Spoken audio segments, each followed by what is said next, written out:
Hi and Assalamu alaikum. Welcome back once again to Technology Information channel.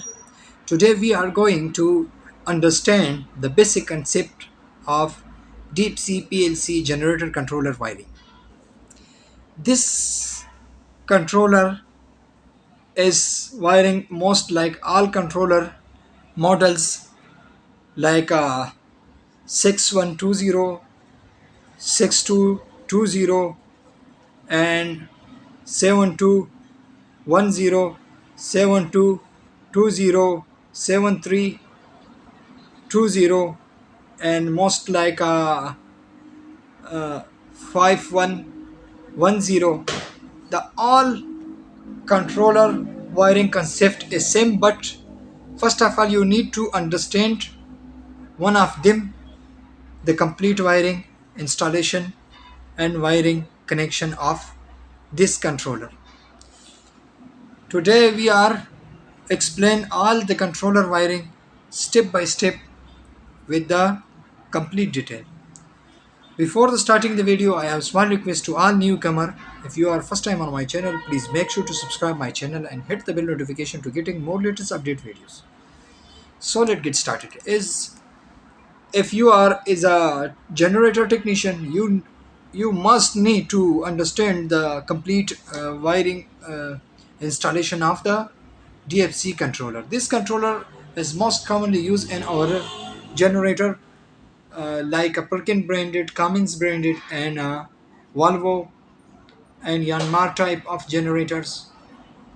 All type of generators the company manufacturer is install this controller because this have multi features and multi function. One is a control your generator safety features like or heating or frequency under frequency and low oil pressure. Okay, and another feature is this controller show you on a display your generator parameters like your voltage, frequency, engine running time, engine hours, and monthly schedule, uh, warning alarms, etc. And another feature is this controller have inside the build up the AMF system, auto mains failure, and ATS auto transfer switch inside is built up. Every controller not have this feature, but some controller of deep C PLC controller have this feature. But I draw the complete structure of all type of PLC controller DFC. First of all, if we are installing this one, a new one first time, or sometime this is faulty or burnout to install the new one. Uh, First of all, you need to know the basic concept of the wiring of the deep C PLC controller wiring. Okay, in your control panel of your generator, you have emergencies push button, rotary switch on off, battery positive strip, battery negative strip, and also fuses and also circuit breakers. First of all, you need to give the supply to this controller for the turning on, which is controlled by only or a circuit breaker or rotary switch. Because if you are not use the generator, you need to turning off the controller because for the battery draining. First of all, you take the you take here is a your, for example, this is your battery. You take a battery positive attach with this strip, and you take a battery negative attach with this strip. Okay, this is the screw type of the terminal strip. Okay, and then take one positive pass out through the one fuse. This fuse for turning on this controller may be from 2 amps to 3 amps.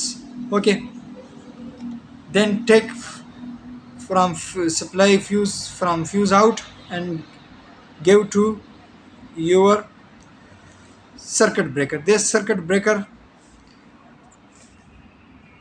rating is 5 amps. Okay, and then take out, this is your battery negative, this is your battery positive. Okay, first of all, and directly take a battery negative and provide to the number one. Make sure this is be passing through out from the fuse and circuit breaker. This is the example of, I explain the one connection for example, and remain connection you will do itself with this method. Okay, and then give the positive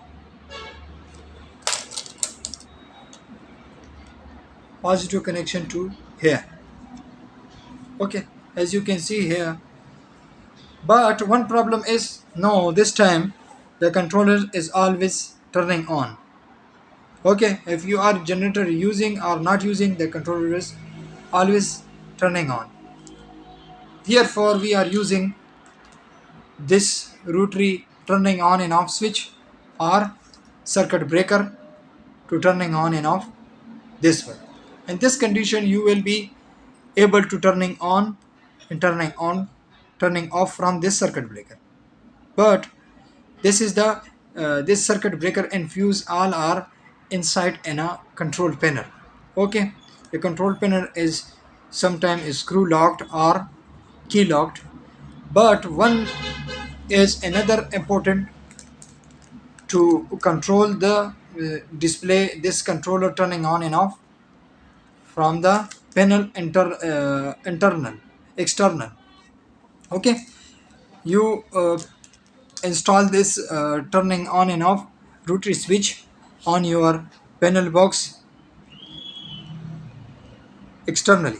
Okay, take this have some points NC, NO, NC, NO. Okay, take from the battery post a positive, give an your NO and out from your NO and give to your DFC controller positive point. When you turning on the rotary switch, the NO is goes to NC. That means normally close. This will sending directly battery positive to the controller. Okay, when you turning on, turning off this again, this NC goes to uh, normal position, normally open. Okay, now we move to the third one, which is our emergency stop. This controller have need to some type of generator as uh, emergency problem inside in a generator, very poor or excessive load or engine leaking or engine too much overheat. Some labor or operator not understanding to how to firstly turning stop the generator. This emergency switch you will use in a emergency condition if a generator have a problem, noise or some mechanical problem or some electrical problem or some belt broken or leaking. Okay, when you push the switch, the generator automatically shut down only with this emergency push switch. Okay, this have NCNO, NCNO. You take positive supply from this positive strip. Okay, this is your screw type of strip. Okay, you take a supply from positive strip and give to the this supply to the NC, and take out from the NC and provide to number 3. Okay, this controller take supply on pin number terminal number 3, and this will take out the supply through the uh, take from 3 and through out to 4 and to 5. This 4 is or for fuel turning on, for fuel solenoid energizing, and this 5 one is for starter relay out. Okay, when we push the emergency button, what's happening? The happening is this NC goes to make NO. That's mean normally open. Our positive supply is cut cut out and not providing to or 3. The 3 is provide 3 the 3 number is taking supply and then out to 4 or 5. This 2 connection is our main connection. One is our 4 is our fuel out. If our fuel out is cut off, the generator is also shut down. Okay, or the fuel solenoid is disengaged, the generator is also goes to shut down. Okay, this is the emergency push buttons features. Okay, if you are not using this one, the emergency key switch, this controller not working. If you are want to bypass the controller from the emergency push button, take positive supply from here and provide directly to the pin number 3. This will working. Okay, after that this 4 one is going to fuel solenoid relay, and this 5 number is going to starter motor relay. Okay, is and this 6 one is going to charging alternator. This 6 one is going to charging alternator. WL means warning lamp. Okay, this if your charging alternator is not working, this will show you on a screen. Charging alternator failed, battery charging failed, and also the charging alternator light, the indication light will be blinking. Okay, after that 11, 12, 13, 14 and 15, these all are analog input. Analog input means your physically input. Your physically input means your oil pressure, water temperature sensor. uh, for example, many type of sensor input is here. Oil pressure, water temperature, and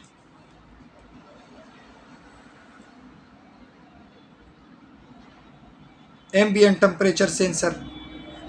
Sensor may be more type, but this is the sensor input, which one wire is coming from the sensor, put here and screw tight the screw of the your sensor one wire here. This 11 number is all sensor common. That's mean your engine ground to attach here. Okay, after that 32 to 43. Okay, this all are your digital inputs. Digital inputs, what is mean by digital input? Digital inputs is if you turning over the this controller, You look the from the front, you will see this type of light in one corner. This is all programmable. You can program this through the software, through the laptop, to take your setting here. For example, your uh, generator is overload. This light will be glowing for you. For example, you have a low oil pressure. This light will be glow up. You can set here the setting of this digital input. Okay, then if you set the low oil pressure, you take the low oil pressure switch one wire and put here which number you programmed. Okay, this is uh, negative supply. Okay, after that 7, 8, 9, and 10, this is the battery positive. This 7 and 8 for using your 5 volt, giving to your relay for the uh, ATS generator contactor and your main source contactor, turning on and off for ATS operational. You can use this is for your contactor auxiliary connection to turning on and off your contactor, which contactor have available power to transfer your power on your load. Okay, and this is the you this 2, 9, and 10 is your user programmable configuration output. Okay, this is also B positive 5 volt.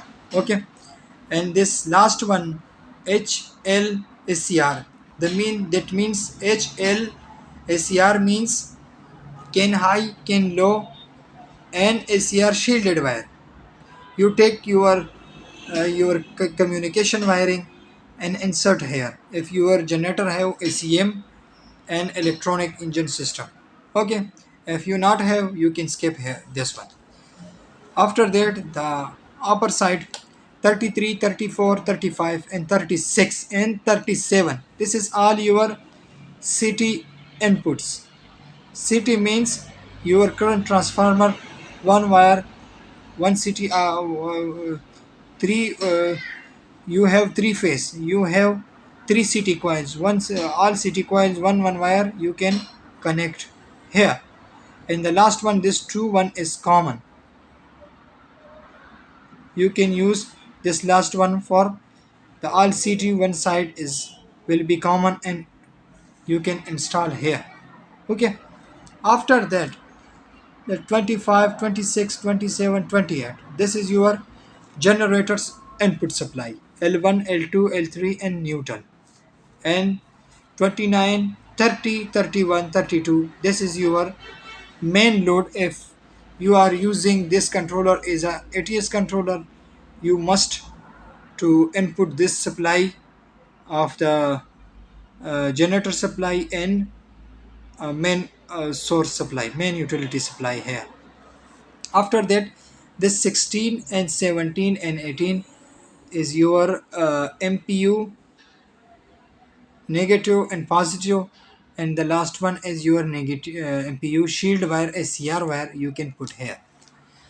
This is the complete wiring basic concept of the uh, deep sea PLC wiring.